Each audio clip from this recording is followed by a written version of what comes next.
Tyler's hands trembled as he reached for the wallet on the third Harley. Behind him, a voice like gravel spoke. Son, you just made the worst mistake of your life. 10 bikers surrounded him, iron wolves patches visible, arms crossed, faces hard.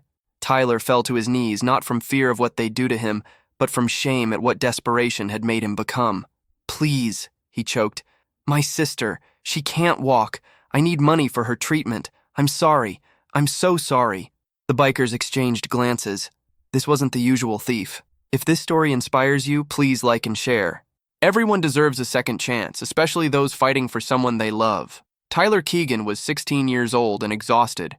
He worked at a gas station from 6 a.m. to 2 p.m., bussed tables at a diner from 3 p.m. to 9 p.m., and did overnight stocking at a grocery store from 11 p.m. to 5 a.m. 4 hours of sleep if he was lucky. He was failing 11th grade because he could barely stay awake in class. But Tyler had no choice. His sister Emma, 12 years old, depended on him. 8 months ago, a drunk driver T-boned their parents' car. Their mom and dad died instantly. Emma survived but suffered severe spinal trauma, paralyzed from the waist down. The doctor said there was experimental treatment, intensive physical therapy combined with new neural stimulation techniques. It might restore some function, maybe even full mobility, but insurance wouldn't cover experimental procedures. Cost, $20,000. Tyler and Emma lived in their parents' old trailer on the edge of Riverside, Tennessee. Child Services wanted to separate them, put Emma in a foster home with proper disability accommodations, Tyler in another home, but Tyler refused. We stay together. She's all I have. I'm all she has. They allowed it temporarily. But Tyler had to prove he could provide adequate care, which meant money, lots of it. 3 jobs barely covered rent, food, and Emma's basic medical supplies. Physical therapy was impossible. Tyler was drowning, watching his little sister fade. She was depressed, hopeless. Tyler, maybe I'll never walk again. Maybe we should just accept it. No, I'm going to fix this, I promise. But Tyler didn't know how. He was 16, broke, and running out of time. That's when desperation made him stupid. Tuesday afternoon, Tyler's shift at the diner ended at 2 p.m. instead of 9 p.m. They were overstaffed. He had 3 hours free. 3 hours he should have spent sleeping. Instead, he walked past Joe's Diner on Main Street. Outside were 3 beautiful Harley-Davidson motorcycles. Expensive, chromed, perfect. The owners were inside eating. Tyler could see them through the window. Big men in leather vests, patches on their backs. Iron Wolves Motorcycle Club. Tyler knew about the Iron Wolves. Everyone in Riverside did. They weren't a gang exactly, but they were hardcore. Veteran bikers, mechanics, some with criminal pasts. They ran a custom motorcycle shop and kept to themselves. Most people respected them or feared them. Nobody messed with them. Tyler stared at those bikes. Probably $2,000 in accessories on each one. Wallets maybe left in saddlebags. He could grab them and run, sell the contents, get closer to that $20,000. It was wrong. Tyler knew it. But Emma's face, pale, thin, hopeless, flashed in his mind. He approached the first bike, looked around. No one watching. Opened a saddlebag. Found a wallet. Leather, worn. Pocketed it. Second bike. Another wallet. This one thicker. More cash, probably. Third bike. Tyler's hands shook. This was insane. Illegal. But Emma needed him. He reached for the saddlebag clasp. Son, you just made the worst mistake of your life. Tyler froze. The voice behind him was deep, calm, terrifying. He turned slowly. 10 men stood there. All bikers. All Iron Wolves. The biggest one, maybe 6'5", beard to his chest, arms like tree trunks, stepped forward. His vest said, Reaper, President. Those are our bikes. Those are our wallets. And you're a dead man. Tyler's legs gave out. He collapsed to his knees, wallets falling from his pockets. I'm sorry. I'm so sorry. Please. Reaper picked up the wallets, checked them, looked at Tyler. Kid, you picked the wrong bikes to rob. You have any idea what we do to thieves? Tyler couldn't speak, just sobbed. Not from fear of them, though he was terrified, but from shame. He'd become a thief, a criminal. His parents would be ashamed. Emma would be devastated. Please, Tyler choked out. My sister, she can't walk. I need money for her treatment. I don't have any other way. I'm sorry. I know it's wrong. I'm sorry. Reaper studied him. The other bikers muttered. One said, Reaper, let me teach this punk. Hold. Reaper's voice was command. Everyone stopped. Kid, look at me. Tyler raised his head, tears streaming. You got a name? Tyler. Tyler Keegan. Tyler, I'm gonna ask you questions. You lie, this gets bad fast. You tell truth, maybe we talk, understood? Yes, sir. Your sister. What happened? Car accident. 8 months ago. Our parents died. Emma's paralyzed. I'm trying to take care of her, but I can't afford the treatment that might help her walk again. How old are you? 16. Where are your parents? Dead, in the accident. Who's taking care of you? I'm taking care of us. Child Services wants to separate us, but I won't let them. Emma's 12. She needs me. Reaper was quiet. Then, how much is the treatment? $20,000. It's experimental. Insurance won't cover it. How much you got saved? $300 from 3 jobs. It's not enough. It'll never be enough. Reaper looked at his crew. Something passed between them. Unspoken communication from decades of brotherhood. Tommy, go inside. Get Lily to pack some food, lots of it. Jake, call Doc Henderson. Tell him we need a house call. Marcus, get the truck. The bikers moved. Tyler didn't understand. Sir, what's happening? We're going to your place. I want to meet your sister. Then we're going to talk. Stand up. Tyler stood shakily. You're not. You're not going to hurt me? Kid, I was you once. Desperate, stupid. Made bad choices for good reasons. Someone gave me a chance. Maybe it's time I pay that forward. But if you're lying about any of this, it's over. Clear? I'm not lying. I swear. We'll see. Tyler led the Iron Wolves to his trailer. It was barely holding together, rusted siding, leaking roof, broken steps. He was embarrassed but had no choice. Inside, Emma sat in her wheelchair watching TV. She looked up when the door opened, saw Tyler and 10 massive bikers, and her face went white with fear. Tyler, what's happening? Who are these people? Tyler knelt beside her. Em, it's okay, I did something stupid.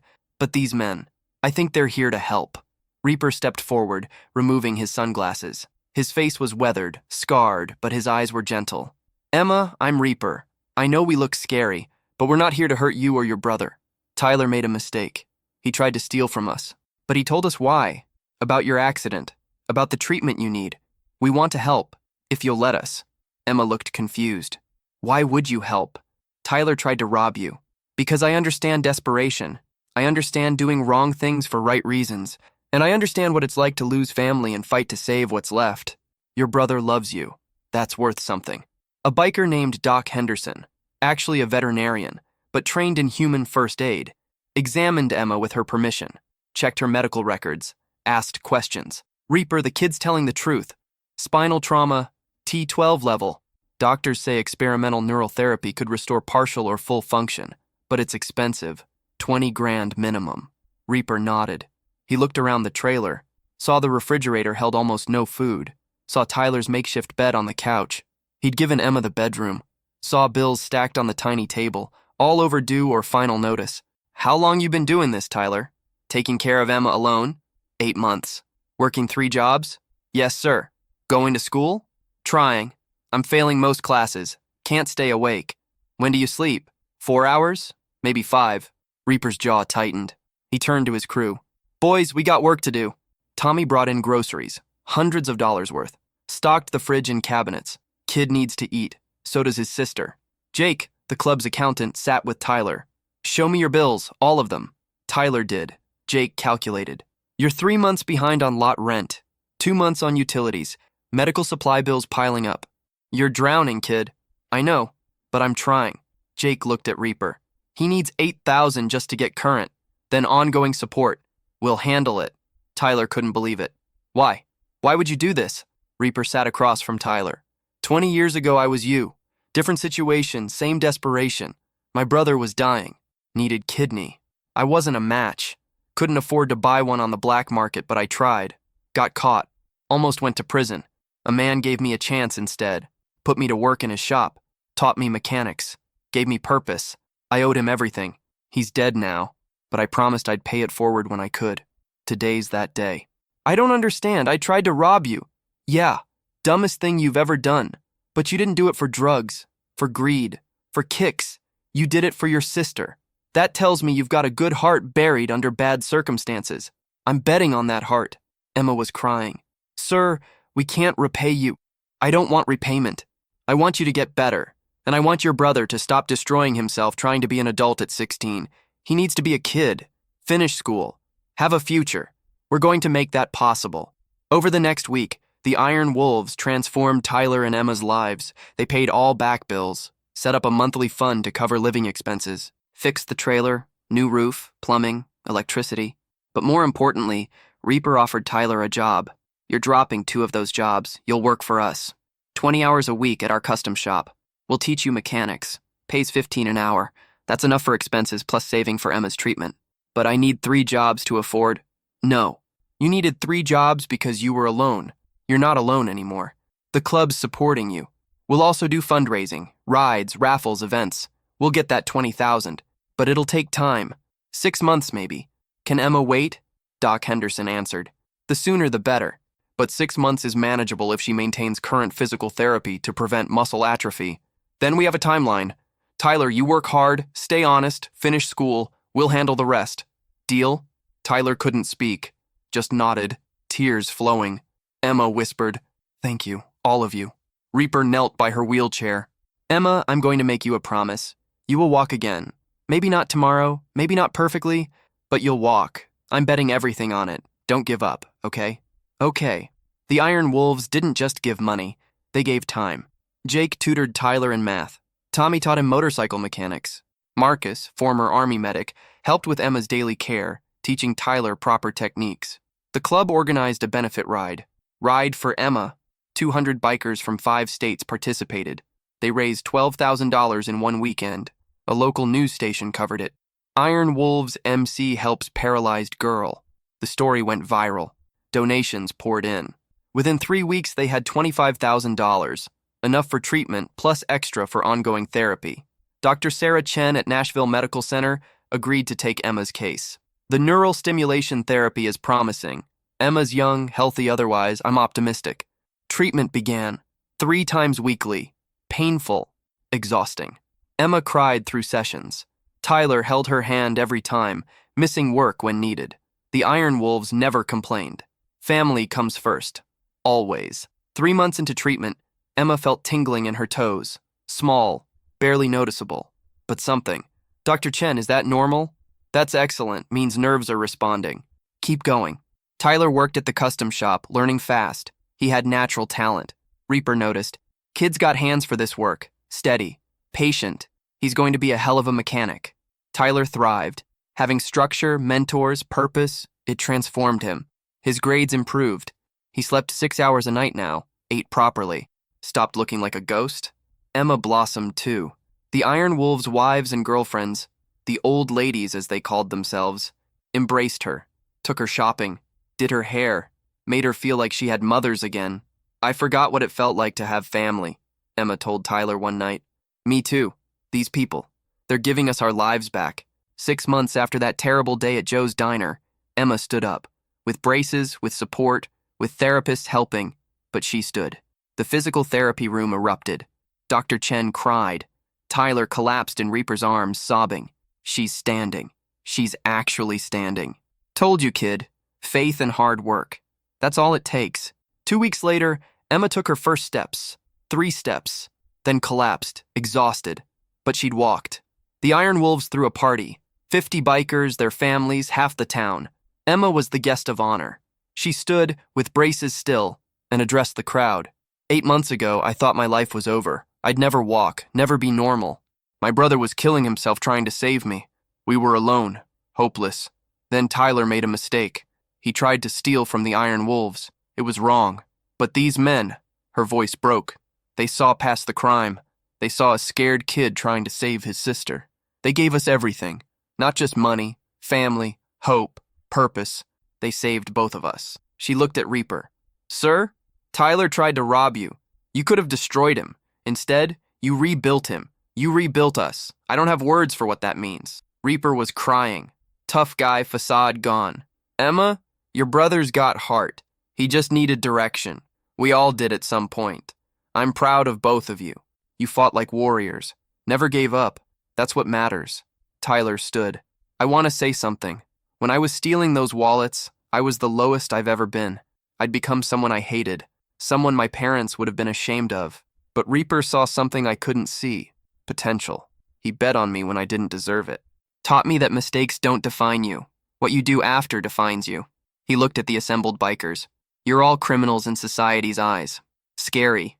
Dangerous. But you're the most honorable people I've ever met. You taught me integrity, loyalty, family. You saved my sister's life. You saved mine too. I'll spend the rest of my life trying to earn what you gave me. Reaper approached Tyler. You already earned it. You worked hard, stayed honest, finished school, became a man. I'm proud of you, son. He handed Tyler something, a leather vest, Iron Wolves prospect patch on the back.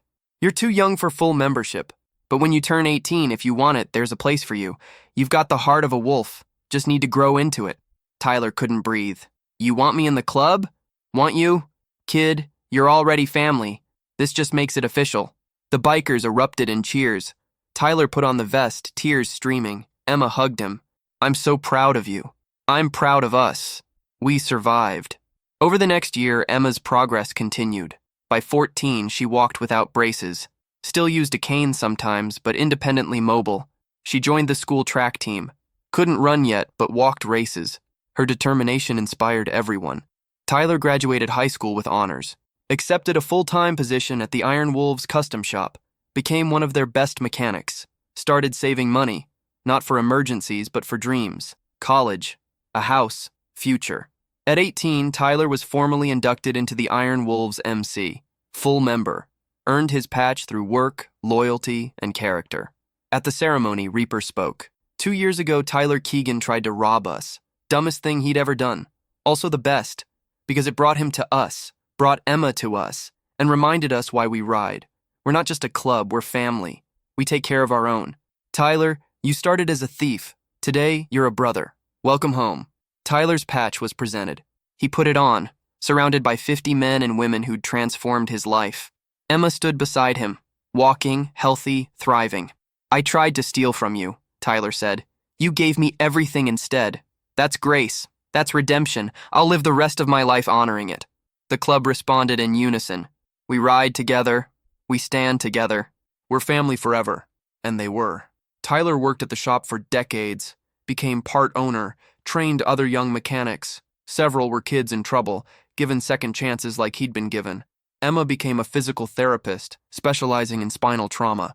I know what patients feel, the hopelessness, the pain. I can help them through it. She opened a clinic. The Iron Wolves helped fund it, provided volunteer services. It became renowned, the Second Chance Clinic, treating patients others had given up on. 20 years after that day at Joe's Diner, Tyler stood at Reaper's funeral. The old president had died at 72, heart attack, quick and painless. Tyler gave the eulogy. Reaper saved my life when I was 16, not by giving me money, by seeing who I could become, by betting on potential instead of punishing mistakes. He taught me that everyone deserves a second chance if they're willing to fight for it. Emma walks because of him. I'm a man because of him. Hundreds of people have better lives because he showed us all what grace looks like. He looked at Emma, now 32, still walking, still thriving. Reaper promised Emma she'd walk again. He kept that promise, and in doing so, he taught us that family isn't about blood. It's about showing up, standing together, never giving up on each other.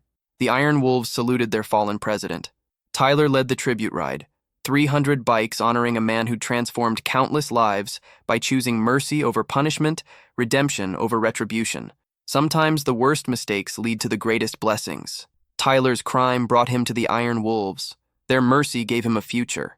His work earned him a family. That's redemption. That's grace. That's what happens when someone sees your potential and bets on it. Reaper did that and changed everything. Tyler never forgot. He spent his life paying it forward, giving other desperate kids the chance Reaper gave him.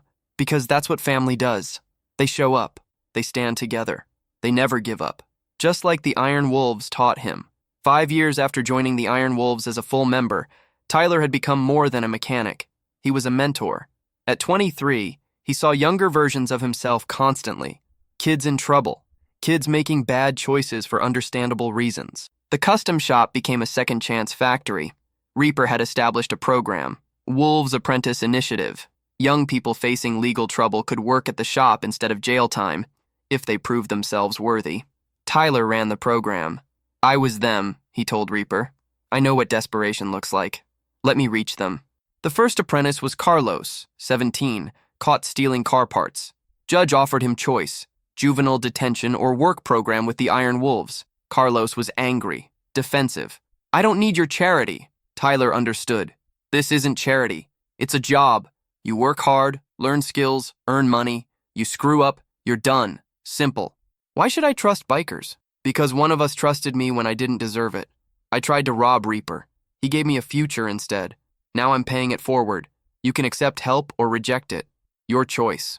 Carlos chose help. Started rough, late, sloppy work, attitude problems. Tyler was patient but firm. You want to stay angry? Fine. But that anger won't feed you, won't house you, won't build a future. Channel it into work. Prove everyone wrong about you. Something clicked. Carlos started trying, really trying. Within months, he was reliable.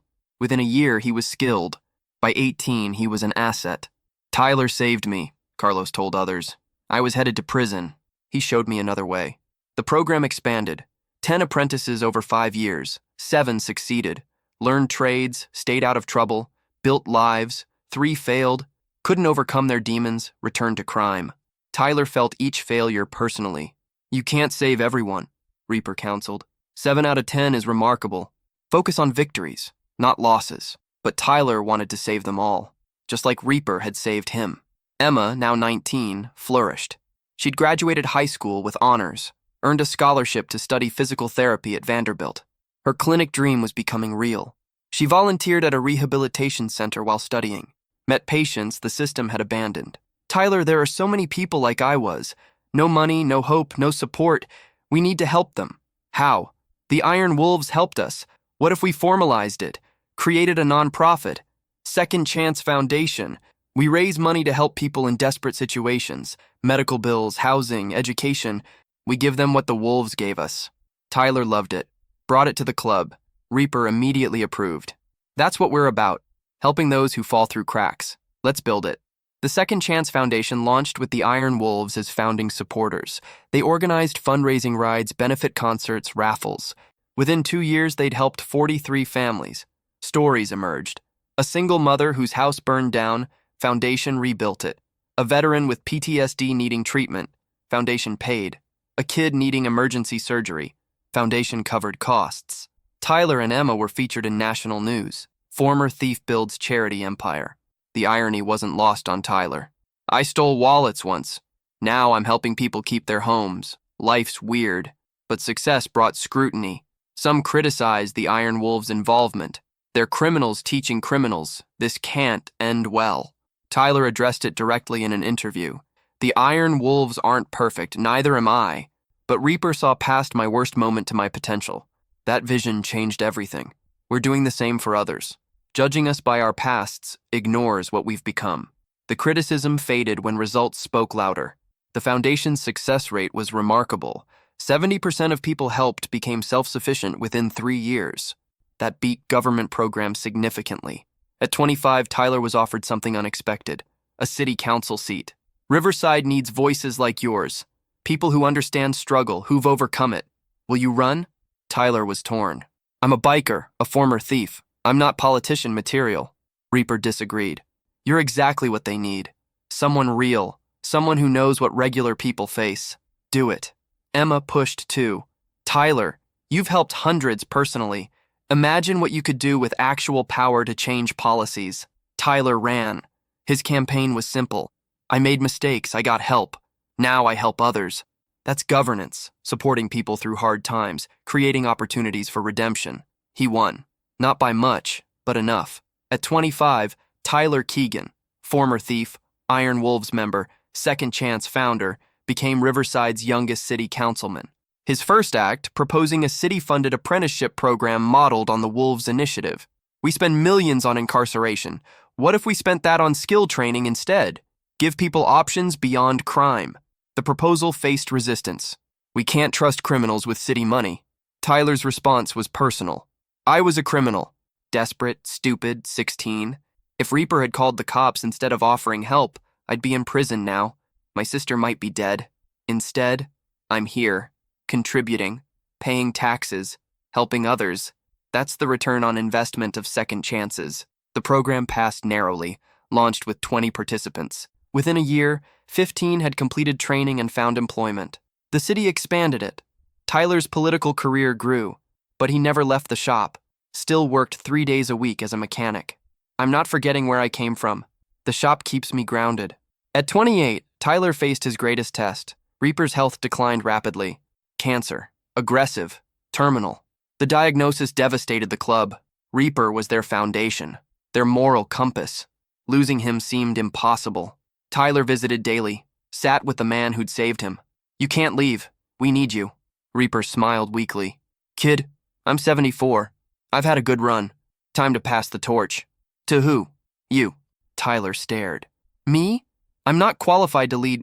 You're exactly qualified. You understand struggle. You've earned respect through work, not intimidation. You see people's potential. That's leadership. But the club votes. But I'm recommending you. Not because you're perfect. Because you remember what it's like to need help. That empathy makes great leaders. Reaper died 3 weeks later. The funeral was massive. Over 500 bikers, politicians, community members, people whose lives he'd touched. Tyler gave the eulogy through tears. Reaper didn't just save my life. He taught me how to live, with honor, with purpose, with grace toward those who stumble. He saw a thief and created a man. That's his legacy. Transformation through belief. The club voted. Tyler was elected president. At 28, he was the youngest president in Iron Wolves history. His leadership style honored Reaper's memory. Firm, but compassionate. Focused on service over reputation. The club evolved. Less about intimidation, more about community impact. Some older members resisted. We're going soft, becoming a charity instead of a club. Tyler addressed it directly at a meeting. We're not going soft. We're getting smarter. Reaper taught me that real strength is helping others. We can be hardcore bikers and community servants. Those aren't contradictions. They're complementary. He proved it. The Iron Wolves maintained their edge, still commanded respect, still handled their business, but they also became Riverside's most active volunteer organization. They built wheelchair ramps, organized food drives, mentored at-risk youth. The dichotomy confused outsiders. How can they be tough guys and do-gooders? Tyler explained in an interview. We're both because we're neither. We're just people who've seen darkness and chosen to create light. That's not soft. That's strong. Emma completed her physical therapy degree, opened her clinic, Second Chance Rehabilitation Center. The Iron Wolves helped fund and staff it. Volunteers provided transportation for patients, built equipment, offered emotional support. The clinic specialized in cases other facilities rejected. Too poor, too complicated, too hopeless. Emma's philosophy: everyone deserves a chance to heal. Money shouldn't determine who walks and who doesn't. She treated 100 patients in the first year. 60 showed significant improvement. 20 regained full mobility. Those numbers were revolutionary for difficult cases. Emma's reputation grew.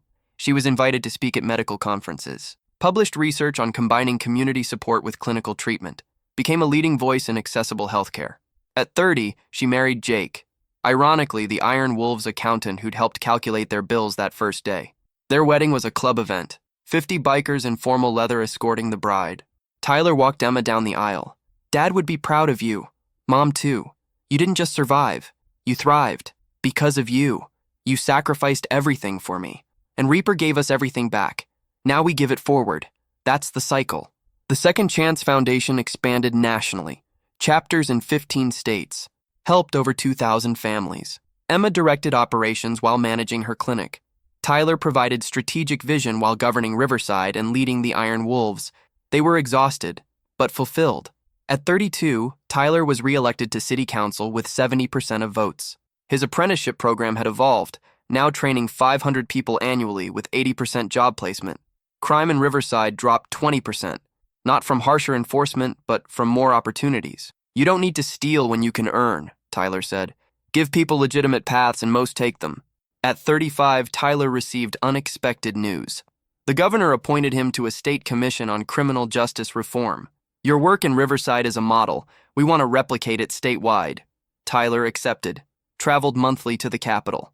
Pushed policies emphasizing rehabilitation over punishment, job training over incarceration, second chances over permanent records. Resistance was fierce. Criminals don't deserve second chances.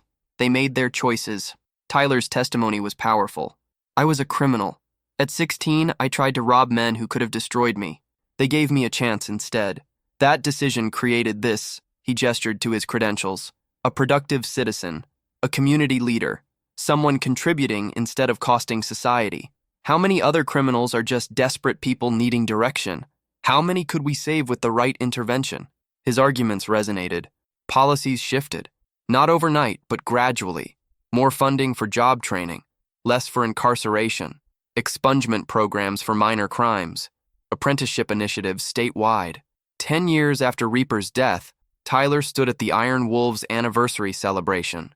The club was thriving, 80 members, respected community pillar, model for other clubs nationwide. He addressed the gathering. 22 years ago, I made the stupidest decision of my life. I tried to steal from Reaper. That mistake brought me here. To you. To this family. Reaper saw past my crime to my potential. I've spent 22 years trying to honor that vision. He looked around. We're not perfect, but we're trying. We help when others hurt. We build when others destroy. We believe in second chances because someone believed in us. That's Reaper's legacy. That's our mission. And it's working. The club erupted in cheers. Emma stood beside Tyler, walking perfectly, no hint of her past paralysis. Jake held their 2-year-old daughter, Carlos, the first apprentice, now shop manager. Dozens of people whose lives the Iron Wolves had transformed.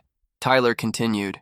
Reaper once told me mistakes don't define us. What we do after defines us. I've tried to live that. To show that thieves can become leaders. That criminals can become councilmen. That the worst moments can become catalysts for the best transformations. He raised his glass. To Reaper, who saw a punk kid stealing wallets and created a president. Who believed when no one else did.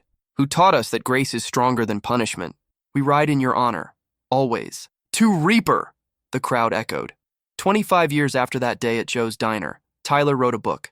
Stolen Grace, How One Theft Led to 1,000 Transformations. It detailed his journey. Desperation, crime, mercy, redemption, service. The book became a bestseller. Tyler donated all proceeds to the Second Chance Foundation. I don't profit from the story. The story profits others. That's how it should be. He was invited to speak nationwide. Universities, prisons, youth centers, churches. His message was consistent. Everyone deserves a second chance, not because they've earned it, because grace isn't earned. It's given. Reaper gave it to me. I give it forward. You can too. At 40, Tyler stepped down from city council to focus on the foundation and the club. He'd served 15 years in politics, longer than intended. I'm a biker at heart. Time to get back to basics. But his political legacy endured. Riverside's transformation was complete. From struggling Rust Belt town to thriving community with robust support systems for the vulnerable. Emma's clinic had treated over 5,000 patients. Her research influenced national rehabilitation standards. She trained therapists in her methodology, combining clinical treatment with community support. The Second Chance Foundation had helped 20,000 families nationally. Its model was studied by nonprofits worldwide. The Iron Wolves approach, combining financial support with mentorship and skill training, became a template. At 50, Tyler attended the 20th anniversary of Reaper's death. The club organized a massive memorial ride, 1,000 bikers from across the country honoring the man who'd started it all. Tyler led the ride. At Reaper's grave, he spoke to the assembled crowd. Reaper saved a 16-year-old thief. That thief saved his sister. Together, they built a foundation that saved thousands. That's the multiplier effect of grace. One act of mercy creates infinite ripples. He paused, emotional. I wish Reaper could see what his decision created. The lives changed, the families helped, the hope restored. But maybe he does see. And maybe he knows that his legacy isn't just me, it's everyone we've helped, everyone they've helped, generation after generation of grace passed forward. The crowd was silent. Then, as one, 1,000 engines roared, a thunderous salute to the man who'd believed in second chances. Emma stood beside Tyler, tears streaming. He changed everything. He showed us what's possible when someone believes in you. Now we show others. That night, around a bonfire, veterans of the original transformation told stories. How Tyler went from thief to president. How Emma went from paralyzed to renowned therapist. How the Iron Wolves went from feared outlaws to community heroes. It all started with wallets, someone joked. Tyler tried to steal 3 wallets and ended up giving away millions. Everyone laughed. But the truth resonated. The worst mistake of Tyler's life became the greatest blessing. For him, for Emma, for thousands who followed. Tyler looked at the flames, thinking about Reaper, about desperation, about mercy, about the moment 10 bikers surrounded a terrified teenager and chose grace over punishment. That choice created everything: a life, a family, a movement. Sometimes the worst decisions lead to the best outcomes if someone believes in you when you don't deserve it. Reaper believed. Tyler honored that belief. And the cycle continues. Broken people finding grace, then offering it to others. That's redemption. That's transformation. That's what happens when one person sees potential where others see only crime. Reaper saw it. Tyler lived it. Thousands benefited from it. And the story continues. Every person helped becomes another ripple in the infinite ocean of grace that started with 3 wallets, one desperate teenager, and a biker president who chose mercy. Forever and always. No one left behind. Everyone gets a chance. That's the Iron Wolf's way. That's Reaper's legacy. That's grace.